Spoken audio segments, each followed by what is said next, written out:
Europe 1, bonjour, le journal des sports.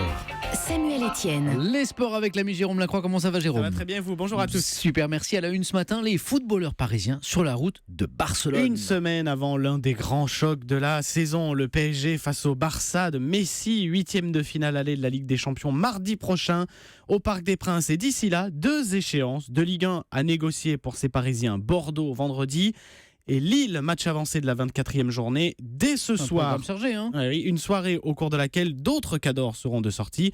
Les Monégasques, rendez-vous à Montpellier pour les hommes de l'entraîneur portugais Leonardo Jardim. Ils sont leaders, ces Monégasques, 3 points devant les Parisiens et ils entendent bien le rester.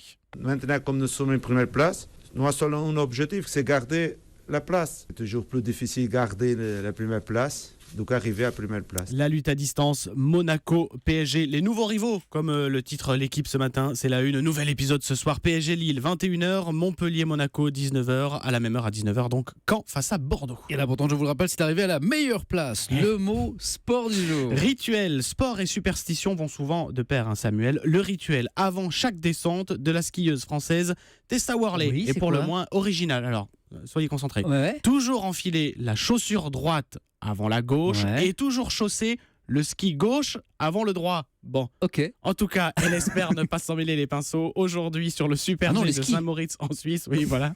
Ouverture des championnats du monde de ski alpin donc en Suisse. Ces championnats du monde pour lesquels les Bleus sont ambitieux. Fabien Saguez, directeur technique national.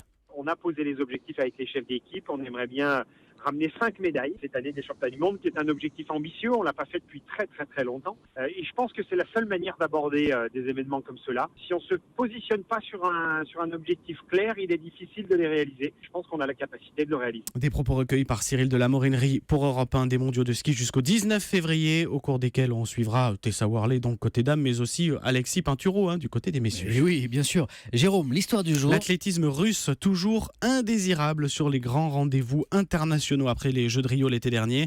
La Fédération internationale d'athlétisme a annoncé hier que le pays, sur lequel planent de lourds soupçons de dopage institutionnalisé, ne pourra pas être représenté aux prochains mondiaux en août prochain à Londres. Alors ça ne signifie pas qu'il n'y aura pas d'athlètes russes. Les meilleurs peuvent encore espérer participer, après avoir montré patte blanche à ces championnats, sous drapeau neutre. Un grand merci, Jérôme Lacroix.